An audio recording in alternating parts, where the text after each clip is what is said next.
Hello दोस्तों, आज की कहानी है इश्क का जादू, जिसका ये पार्ट 63 है। अगर आपको ये कहानी पसंद आती तो प्लीज़ इसे लाइक कीजिए, शेयर कीजिए और आप इस चैनल पे नए हैं तो प्लीज़ इस चैनल को सब्सक्राइब कीजिए। अमर गाड़ी में बैठकर कहीं जा रहा होता, उसके पास वैशाली का फ़ोन आता है। वैशाली, भैया आपको पता है राजवीर ने सबसे 1 हफ्ते का समय मांगा है। अमर, हाँ मुझे पता है, मैं वहीं पर था। वैशाली, तो आपने मुझे यह बात क्यों नहीं बताई? अमर, यह कोई इतनी इम्पोर्टेंट बात नहीं है। वैसे भी जो हम चाहते थे वही हो रहा है। देखना, हमारे रोहन की इस कंपनी का सीईओ ही बनेगा। वैशाली, नहीं भैया, राजवीर का कोई भरोसा नहीं है, कहीं उसने इस 1 हफ्ते में कुछ कर लिया तो। अमर, तुम टेंशन मत लो बहना, मैं हूँ ना, मैं सब संभाल लूँगा। मैं वैसे भी अभी होटल ही जा रहा हूँ, आज बोर्ड ऑफ मेंबर के साथ मीटिंग है, तुम टेंशन मत लो। वैशाली, ओके भैया, ध्यान रखना आप। देर रात तक अमर सारे बोर्ड ऑफ मेंबर्स के साथ मीटिंग करके उनके साथ होटल से बाहर आता है। सारे मेंबर्स के वहाँ से जाने के बाद अमर जाने लगता है और यह सब राजीव दूर से खड़ा होकर देखता है। अमर गाड़ी में बैठता उससे पहले ही राजीव उसके पास आ जाता है। राजीव को वहाँ देखकर अमर एकदम से डर जाता है। अमर, राजवीर आप यहाँ? राजवीर, आप यहाँ क्या कर रहे हैं और ये बोर्ड के मेंबर आपके साथ क्यों थे? अमर, आप जैसा सोच रहे हैं वैसा कुछ नहीं है, मैं तो बस कुछ अपने दोस्तों के साथ में खाना खाने आया था। राजवीर, तो आपके दोस्त वहीं बोर्ड में से क्यों हैं जिनके साथ आज मैंने अपनी मीटिंग रखी थी और जिसे आपने बड़ी ही चालाकी के साथ सारे मेंबर्स को अपनी तरफ करके कैंसिल करवा दी? अमर, नहीं ऐसा नहीं है, मैं तो बस। राजवीर, मेरे सामने अच्छा बनने की कोशिश मत करिए, मैं आपको बहुत अच्छे से जानता हूँ। मेरी एक बात ध्यान से सुनिए, अगर मैं कंपनी छोड़कर जाता भी हूँ तो यह मत समझना कि इसमें आपकी जीत हुई है, वह मेरा अपना फैसला होगा, वरना आपने अभी तक मुझे पहचाना नहीं, मैं क्या कर सकता हूँ और क्या नहीं, इस बात का आपका अंदाज़ा भी नहीं है। अमर, अगर आपको कंपनी में वापस आना होगा तो उसके लिए पहले ठीक होना होगा। राजवीर, मैं जानता हूँ कि यह आपकी और वैशाली आंटी की मिलीभगत है और अगर मैं अपनी पर आ गया तो आप दोनों का एक एक कच्चा चिट्ठा खोल कर दूंगा। मैं आप दोनों को सिर्फ रोहन की वजह से बर्दाश्त कर रहा हूँ। अमर यह सुनकर थोड़ा डर जाता है, डरते हुए राजवीर से बोलता है, आपको नहीं लगता इस वक्त आपको मुझसे शांति से बात करनी चाहिए, क्योंकि मुसीबत की तलवार आपके सर पर लटक रही है। अमर की बात सुनकर राजीव उसके पास आता है और अपने हाथों से उसके गले से टाई पकड़कर बोलता है, अगली बार से ऐसी घटिया हरकत दोबारा करने की कोशिश करी तो पूरे शरीर की हड्डियां अपनी जगह से हिल जाएंगी और इतनी बुरी तरीके से हिलेंगी कि वापस लग पाना नामुमकिन होगा, समझे? राजवीर अमर की टाई को छोड़कर वहाँ से सुमित के साथ गाड़ी में बैठकर चला जाता है। राजवीर के जाते ही अमर अपनी टाई ढीली करके हंसने लगता है। सुमित, बॉस अब क्या होगा, अब हम क्या करेंगे? यह अमर अंकल ने तो हमारी उम्मीद पर पानी फेर दिया, हम एक बार वीर सर से बात करके देखें? राजवीर, कभी नहीं, मैं पापा से इस मारे में कोई हेल्प नहीं लूँगा, चाहे मुझे कंपनी ही क्यों न छोड़नी पड़े। सुमित, बॉस अभी जिद करने का टाइम नहीं है और वैसे भी वह पापा है आपके। राजीव, अगर मैंने इस मामले में उनकी मदद ली तो मैं कभी भी उनके सामने उन चीज़ों के लिए आवाज़ नहीं उठा पाऊँगा जो मेरे लिए बहुत मायने रखती हैं। तुम अभी यह सब बातें छोड़ो, गाड़ी कंपनी की तरफ ले चलो, मुझे वहाँ कुछ फाइल्स कंप्लीट करनी है। Sumit, okay boss. वहीं परी अपने कमरे में इधर उधर घूमते हुए राजवीर का इंतज़ार कर रही होती है और बार बार फ़ोन में टाइम चेक कर रही है। परी अपने आप से। रात के 10 बजने को आए लेकिन राजवीर अभी तक वापस नहीं आया। पता नहीं कहाँ रह गया। कॉल करके पूछूं क्या? नहीं नहीं नहीं, अगर कॉल किया तो समझ जाएगा मैं इंतज़ार कर रही हूँ इसका। परी यह सोचते सोचते सोफे पर बैठ जाती है और उसकी आंख लग जाती है। थोड़ी देर बाद कार की आवाज़ से परी की आंख खुलती है। वह भागकर खिड़की के पास जाकर देखती है लेकिन वह गाड़ी किसी और की होती है। परी अपने फ़ोन में टाइम देखती है तो रात के 1 बज रहे होते हैं। परी 1 बजने को आया पर यह अभी तक वापस क्यों नहीं आया? सब ठीक तो होगा ना? परी यह सोचती हुई राजवीर को फ़ोन लगाती है लेकिन फिर बीच में ही काट देती है।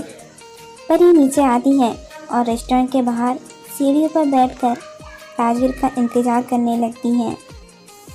परी फ़ोन में टाइम देखती है और रात को 2 बज रहे होते हैं और वहाँ पर थोड़ी थोड़ी ठंड भी बढ़ जाती है। तभी उसे राजवीर का मैसेज आता है कि वह आज नहीं आ पाएगा और वह कल ऑफिस आते वक्त उसके कपड़ों का बैग भी साथ में लेकर आए। अगली सुबह परी तैयार होकर राजवीर का बैग लेकर ऑफिस जाती है। तभी उसे रास्ते में सुमित मिल जाता है। परी, सुमित सुनो, तुम्हें पता है राजवीर इस वक्त कहाँ है? सुमित, हाँ बॉस अभी इस वक्त अपनी केबिन में काम कर रहे हैं। परी, ठीक है मैं जाकर आती हूँ। परी राजवीर के केबिन में जाती हैं। परी, यह लो तुम्हारा बैग जो तुमने मंगाया था। राजवीर, थैंक यू परी एंड सॉरी मैं कल रात आ नहीं पाया, वो काम की वजह से थोड़ा ज़्यादा लेट हो गया। वैसे तुमने इंतज़ार तो नहीं किया होगा ना मेरा? परी, किया था ना, मेरा मतलब नहीं तो नहीं किया, और वैसे भी मैं क्यों करूँ इंतज़ार, मैं तो आराम से सो रही थी। परी के चेहरे को देख राजवीर को साफ पता चल रहा था कि परी झूठ बोल रही है। राजवीर, अच्छा परी एक बात पूछूं तुमसे? परी, हाँ पूछो। राजवीर, अगर मैं CEO ना रहा तो क्या तुम्हारी फीलिंग्स मेरे लिए चेंज हो जाएंगी? परी, क्या, यह कैसा सवाल है? वैसे भी तुम मेरे लिए कल भी खड़ूस थे, आज भी खड़ूस हो और आने वाले कल में भी खड़ूस ही रहोगे। अब मैं चलती हूँ, तुम अपना काम करो। राजवीर इस बात में मुस्कुरा देता है और उसे एक बार फिर अपनी पसंद पर नाच होता है। वहीं रोहन ऑफिस के लिए घर से निकल रहा होता है और उसे गेट पर निहारिका मिल जाती है। रोहन, तुम यहाँ इस वक्त? निहारिका, मैं बस पास से गुजर रही थी तो सोचा तुमसे मिलती चलूँ।